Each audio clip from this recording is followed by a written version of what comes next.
In the 1950s, most people rarely saw airplanes overhead. Today, there are over 100,000 commercial flights in the sky every single day. And with that increase came something else. White lines, crossing, lingering, spreading. Scientists call them contrails, but millions of people call them something else. Chemtrails.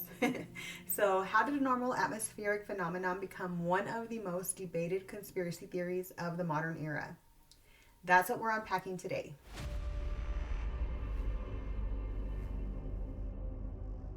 Welcome back to Jess Curious, the podcast where we explore conspiracy theories, ancient mysteries, suppressed history, and unanswered questions. I'm Jessica, and if you haven't already, please hit that subscribe button as it helps curious minds find the show. Today's topic pulled me in not because I'm convinced the sky is hiding something, but because it exposes something much closer to the ground. Trust. Because when people talk about chemtrails, they're rarely just talking about the sky. They're talking about who controls the environment, who controls information, who decides what's safe, and who gets to make these decisions without public consent. Some believe these trails are connected to weather modification programs. Some think they're connected to geoengineering projects aimed at fighting climate change. And some take the theory further, suggesting population control through environmental exposure, fertility control, or long-term health effects. To be clear, there is no verified scientific evidence proving global population control via chemtrails, at least none that I could find. But the fear itself didn't appear out of nowhere. It grew in a world where governments have conducted secret experiments before. Harmful programs were revealed decades later, and environmental crises feel increasingly out of human control. So tonight, we're not asking, is this happening? We're asking, why does this idea make sense to so many people? Where does documented history end and rumor begin? And what does it say about the moment we're living in, when looking up at the sky can trigger curiosity, suspicion, or even fear? Tonight, we're going to unpack where the chemtrail theory began, how real weather modification programs contributed to public distrust, what science actually says about contrails and cloud formation, and why population control theories often emerge during times of uncertainty. We're not here to land on an answer. We're here to stay curious long enough to understand why the question won't go away. So let's rewind. The word chemtrail itself is surprisingly recent. It doesn't really appear in mainstream conversation until the mid to late 1990s, when early internet discussions, radio shows, and late night talk shows began circulating the idea that something unusual was happening in the sky. But the concept behind contrails, that goes much further back. Long before message boards, before viral videos, before social media slowed footage down frame by frame, people were already looking up and asking questions.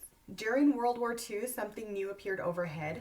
Military aircraft were flying higher than ever before, higher than most civilians had ever seen planes fly.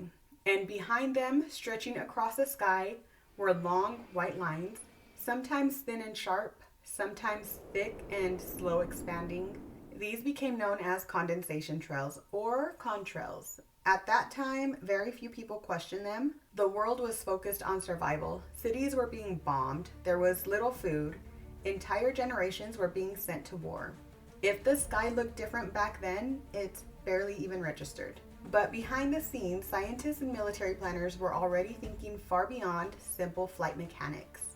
They were asking a question that would quietly change everything: using weather as a weapon. In the 1940s and 1950s, scientists began seriously exploring an idea that had once belonged only to myth and prayer. What if humans could control the weather? Not predict it, not adapt to it, but control it. In 1946, Dr. Vincent J. Schaefer, a chemist working at General Electric, discovered something unexpected while experimenting with supercooled clouds. By adding dry ice and later on silver iodide into clouds, he could trigger ice crystal formation and rain under specific conditions. Soon after, Dr. Bernard Vonnegut, brother of author Kurt Vonnegut, helped identify silver iodide as very effective due to its comparison to ice crystals. They found that scattering silver iodide particles into certain types of clouds could encourage rain or snow under the right conditions. This process became known as cloud seeding. And this part is important. This wasn't secret science. It wasn't hidden in classified vaults. Governments talked about it openly. By the 1950s, governments realized something unsettling. If weather could be influenced even slightly, it could change outcomes. Rain could help crops or destroy supply lines. Snow could support water reserves or cripple roads. Cloud seeding programs appeared in the United States, the Soviet Union, China, and Australia, and later private contractors offering weather modification services. China would eventually develop one of the largest weather modification programs in the world, openly using cloud seeding to reduce drought, suppress hail, and even clear skies before major events. Then came the turning point. During the Vietnam War, weather modification shifted from experiment to weapon. From 1967 to 1972, the U.S. military ran Operation Popeye, a covert program designed to extend monsoon season. Its objective wasn't subtle. By seeding clouds over enemy supply routes, specifically the Ho Chi Minh Trail, the military aimed to extend the monsoon season. More rain meant muddy roads, landslides, washed out infrastructure, slowed troop and supply movement, control the weather, control the battlefield. For years, this program remained classified, but when it was exposed in the early 1970s, the reaction was fast and strong. Congressional hearings followed, public trust took another hit, and the international community stepped in. By 1977, the ENMOD Convention, the Environmental Modification Convention, was signed, banning the use of environmental modification techniques for hostile purposes. The message was clear. Weather manipulation had crossed a line, but here's the part that never really fades from public memory. Once people learn that governments have changed the weather for strategic advantage, the sky never looks quite the same again. The treaty didn't deny weather modification existed, it acknowledged it and tried to contain it. And here's where the chemtrail discussion takes a deeper turn. Because once people learn weather has been manipulated, experiments were once secret, health impacts were sometimes dismissed or hidden. Another fear quietly enters the conversation: population control.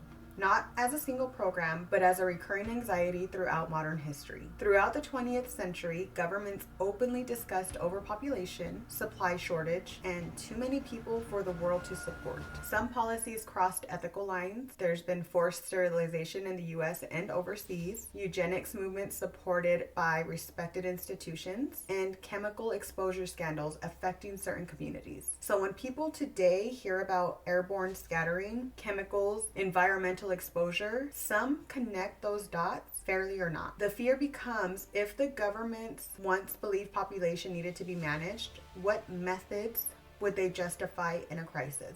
And to be clear, there is no verified scientific evidence proving population control through chemtrails, but fear doesn't need evidence. It looks for what has already happened in the past. And from that point forward, every lingering trail carried context. Every unusual cloud formation carried history. And as decades passed, the list of hidden government programs kept growing. By the 1990s, public trust was already deeply broken. People were learning about programs that had operated for years without public permission. MK Ultra involving mind control experiments on innocent citizens. I do have another episode if you want to go and look that up. The Tuskegee syphilis experiments where treatments weren't given. Environmental contamination scandals involving water, soil, and air. Classified documents released decades after the damage was already done. Each revelation carried the same quiet message: you weren't supposed to know. So when people began noticing that some aircraft trails didn't behave the way they remembered, when lines in the sky seemed to linger, spread, and multiply, the question wasn't immediately, is this a conspiracy? It was something more serious.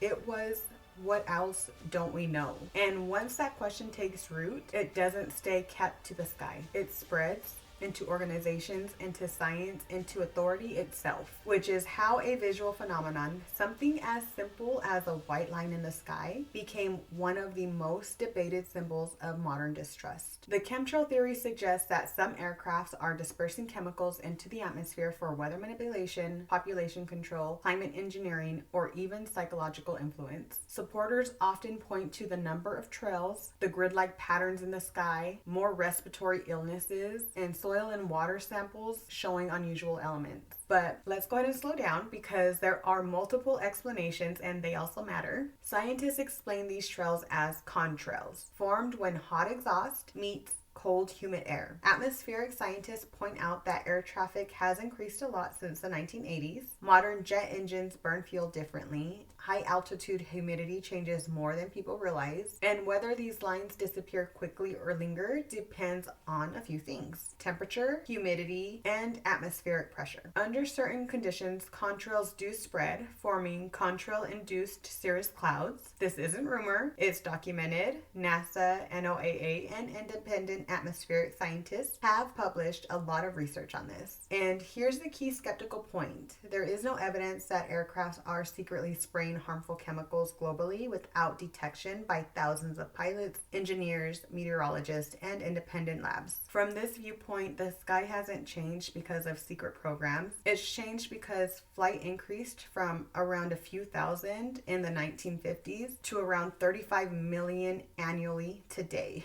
So that's quite a difference in flights. Technology evolved and we're paying closer attention than ever before. And this is the tension at the heart of the chemtrail debate. Is this a case of misunderstood science combined with historical distrust, increased by fear and pattern recognition? Or is suspicion itself shaped by organizations that once asked for blind trust and broke it? This is where the conversation often deepens, because once people learn that cloud seeding is real and still happens today, a natural follow-up question emerges. If chemicals like silver iodide are released into the atmosphere, is it possible for too much of it to build up? And could that create health or environmental problems over time? It's not an irrational question. Silver iodide does contain iodine, and iodine is something humans associate with thyroid function, hormonal balance, and long-term health effects when there is a lot of exposure. So people wonder, if cloud seeding happens repeatedly in the same regions year after year, could it accumulate? Atmospheric scientists and environmental agencies who study cloud seeding generally say the amount of silver iodide used in cloud seeding are extremely small, measured in grams, dispersed over vast areas of atmosphere. Studies conducted by organizations like NOAA and state environmental agencies have found no credible evidence that cloud seeding creates harmful concentrations of iodine or silver in soil, water, or air. In most cases, concentrations are far below natural background levels. Silver iodide does not easily dissolve in water, and exposure levels are considered small. So from this point of view, cloud seeding is considered as low risk when properly regulated. Several countries openly acknowledge using weather modification in limited localized ways. China, for example, operates one of the largest cloud seeding programs in the world. They've used it to reduce drought conditions, suppress damaging hail, increase rainfall in agricultural regions, and even attempt to clear skies ahead of major public events. In the United States, cloud seeding is used at the state and regional levels, most commonly in the western states, to increase snowpack in mountainous areas. The goal isn't dramatic weather control, it's water management. More snow in winter can mean more drinking water, irrigation, and hydropower in summer. And then there are private companies, licensed contractors hired by governments, water districts, or ski resorts to conduct weather modification under regulated conditions. This isn't done in secret. There are permits, environmental impact studies, and public records, but here's the misunderstanding. Most people don't know how cloud seeding actually works. They don't know that it requires specific cloud types. It only works under narrow atmospheric conditions. It affects small localized areas, and it doesn't create clouds. It can only control clouds that already exist. And more importantly, most people don't know the difference between localized cloud seeding, which is targeted, temporary, and depends on existing weather, and the idea of global atmospheric spraying, which is a continuous, widespread, and does not need clouds. So when someone sees long-lasting trails, grid-like patterns, skies that look hazier than they remember, the two concepts blur. To someone without an atmospheric science background, it can feel like weather modification and chemtrails are part of the same system. They aren't, but the visual overlap is enough to spark suspicion. And when organizations don't explain these programs clearly, when scientific language stays locked behind paywalls and jargon, when trust is already gone, imagination steps in and fills the gaps. Not because people are foolish, but because unanswered questions always invite stories. So here's where I land with curiosity, not certainty. I truly want to believe that scientists who study the atmosphere, the pilots who fly these planes every day, and the people working inside government agencies would never knowingly put something in the world that could also harm their own families. Their children breathe this air. Their parents drink this water. They live under the same sky as the rest of us. That doesn't erase history, and it doesn't mean organizations are incapable of harm. It just means that the truth is probably more complicated than just good or bad. And it's possible for contrails to be harmless and for governments to have documented history of experimenting on us. Both can be true. It's also possible that some fears are misplaced, some distrust has been earned. So instead of rushing to conclusions, I'll ask you this. When you look at the sky, what do you feel? Comfort, suspicion, and why? Is it really about the sky, or is it about everything else underneath it? Trust, transparency, control, and the feeling of being informed versus being managed. I want to hear your thoughts, your experiences, your questions. DM me, comment, disagree respectfully, because that's where curiosity lives. Tonight we explored the origins of the chemtrail theory, real weather modification history, scientific explanations, and the emotional feeling beneath it all. We didn't solve it, and that's okay, because curiosity isn't about certainty, it's about staying awake. So if you enjoyed this episode, follow Jess Curious wherever you listen. Share it with someone who looks up at the sky a little longer than most. Join me for the next episode, and I'll leave you with this quote. The important thing is not to stop questioning. Albert Einstein. And today's affirmation, I am not afraid of unanswered questions. I explore them with patience and discernment. I trust myself to think clearly in a complicated world. Until next time, stay curious, not furious. Bye!